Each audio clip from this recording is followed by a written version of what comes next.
İmam Sadiq Xorasanlıya sual verdi. Xorasanda bizim şiələrimizdən bu adam kimi neçə nəfər var? Adam cavab verdi.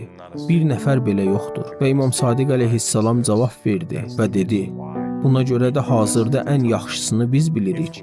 Əgər ilahi ədalət dövləti quracağıqsa, bizə bu cür şiələr lazımdır. Heç bir tərəddüd etmədən itaət etməyə hazır, tam və qüsursuz bir təslimiyyət içində olan insanlar.